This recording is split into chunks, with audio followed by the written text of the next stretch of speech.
the ideals of 1916 in the Ireland of today. Another question being asked by the critics of the Rising is, have we or can we achieve the goals contained in the proclamation? And to answer that question, it is necessary to examine the present-day socio-economic situation. The housing and homelessness crisis of unprecedented proportions, the frightening chaos in our hospitals as the two-tier health system is maintained, and the most harrowing aspect of it all, the fact that almost 2,000 children will attend commemorative events throughout the state today, and then return not to a home, but to a cramped hotel room. We look at the condition of the southern state, and we realise very quickly that the partitioned, divided and unequal Ireland in which we live today falls far short of reflecting the noble words of the proclamation. And make no mistake, the deeply unequal and unfair society of today is the modern outworking of the usurpation of the Republic for which Pearse and Connolly gave their lives. This came in the form of the Counter-Revolution, which followed the war against the Black and Tans and the establishment of two gerrymandered states, one in the north dominated by Orange, and the one down here dominated by greed and political and social suppression. This partition was done to crush the national and social ideals of Irish republicanism, to have one united country. The two traditions of green and orange brought together, working hand in hand to build a future of equality for all of the children of the nation. And when the Free Staters executed Republicans at Ballyseedy, they believed that they would end the Republican struggle and cower a generation, but they were wrong. And when Fianna Fáil ordered the execution of Charlie Kearns, they believed that the demand for Irish unity and a true republic would follow him into the grave, but they were wrong.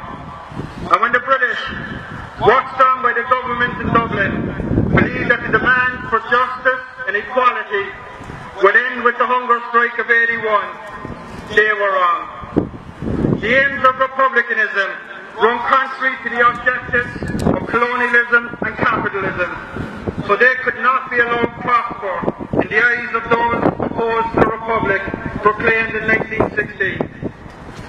So in the same way that they are trying to smother our history today, they've set about smothering the visions, the ideas and the politics back then. But as well as the counter-revolutionaries did their work, they did not reckon with the resolve of those who cherished the tenets of the proclamation and the idea of a better Ireland. They did not reckon with the spirit of resistance being strengthened by the passing of McDermott and his comrades in Kilmainham, McSweeney in Brixton, and Bobby Sands and his friends in the H Block.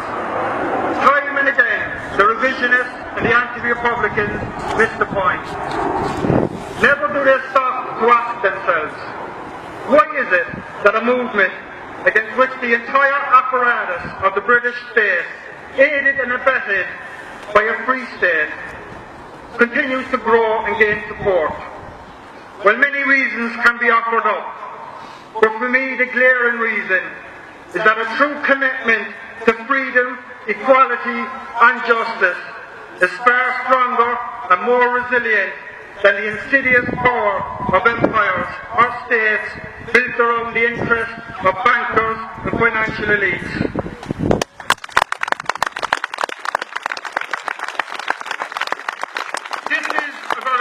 Belief which has stood the test of time, and one which has ensured the continuity of the Irish Republican struggle through generations. It is the same belief that inspired the rebellions of Tone and Emmet. It drove the heroic actions of the flying columns, of the gallant IRA as they beat the Black and Tans out of Cork. The same commitment motivated the brigades of the Irish Republican Army in Belfast, Derry, Soudermere and Tyrone in the most recent phase of the struggle, to risk their lives in a push to drive the British government and its brutal army out of Ireland. And while many generations of Irish Republicans, including those in 1916, were left with no option but to assert their right for freedom by force of arms, this generation does not. And that is thanks in the main to the role of the men and women volunteers of Oblough who fought the British to a standstill in the latest phase of the armed struggle. And as a result, we now have the opportunity to complete the task of the men and women of 1916 through peaceful and democratic means. And comrades, much has been hard fought for, and much has been hard won. And while this generation of Republicans must work even harder to deliver the Republic, we will never allow our history to be distorted and manipulated by those who ridicule peers, those who attempt to criminalise the hunger strikers, and those who continue to throw dirt in pathetic attempts to discredit our current leadership and delegitimise the armed struggle. The Republican movement has brought about a context in which the activists of 2016 can achieve the Republic by peaceful means. And that reality is to be applauded and supported. And we in Sinn Féin are committed to articulating our message and winning more and more people to our politics. And we are succeeding. Slowly but surely, the ordinary people of Ireland are turning to Sinn Féin for political representation and leadership. And following the general election in February, we are now the largest anti-establishment opposition in the Dáil, with 23 TDs. We stood on the platform of a fair recovery for a new republic, to end water charges and property tax, to end the housing and health crisis. And we stood against the old politics and the parties that delivered crisis, austerity and inequality. And the current standoff between Fianna Fáil and Fine Gael has nothing to do with housing or health. It has nothing to do with mass immigration and growing inequality. It has nothing to do with uniting the country and building a republic. It has all to do with ministerial positions, who will get the spoils of the election, and their feeble attempts to hold on to a power that is forever slipping away from them with each passing day. And for our part, we will stand by our election pledges. We will not support a government made up of the parties which created and sustained the crisis. Their policies are the problem, and those parties are certainly not the solution. And in the 6 counties, we continue to lead the charge against Tory-imposed austerity. And I have no doubt that we will make every effort to increase our mandate in the upcoming Assembly elections. We remain committed to finding a resolution to the issue of the legacy of the past. And the British government are continuing to block progress on this issue. They are more interested in cover up their actions than progress in reconciliation and healing. But we will persevere and the truth will come out.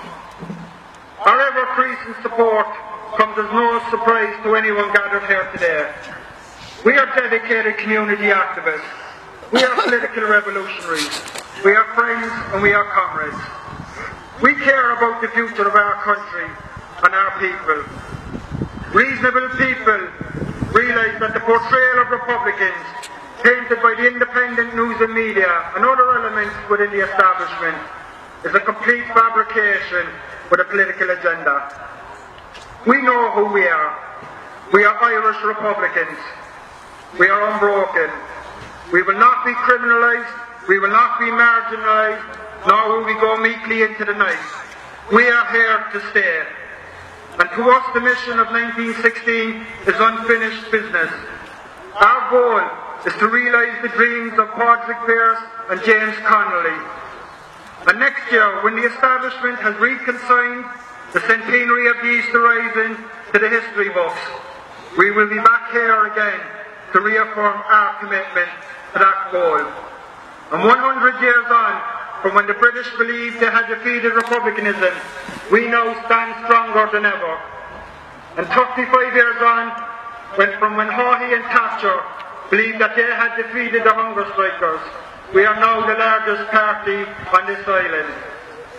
We have travelled far and achieved much, but the only fitting tribute to those who came before us is to build the republic proclaimed on the steps of the GPO. And the future of Irish republicanism and the republic declared on those steps is in our hands and the hands of everyone who commemorates the rising across this island today. The future has yet to be written, and the vision of the proclamation is the Ireland our opponents want to prevent us from making a reality. And I'll conclude with this. At his court-martial in Richmond Barracks, Thomas MacDonagh, speaking to the British Military Tribunal, said of the proclamation, "You think that it is already a dead and buried letter, but it lives. It lives. From minds alight with Ireland's vivid intellect it sprang. In hearts aflame with Ireland's mighty love it was conceived. Such documents do not die." Comrades, right he was. Such documents do not die. The proclamation, a revolutionary document of its time, remains the mission state for modern-day Irish republicanism.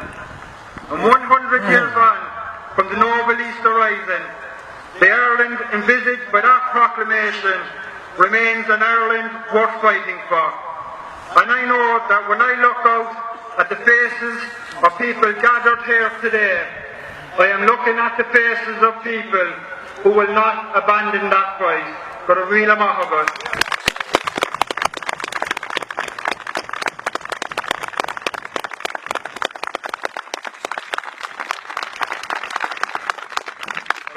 Johnson, absolutely fantastic words, very passionate, very passionate.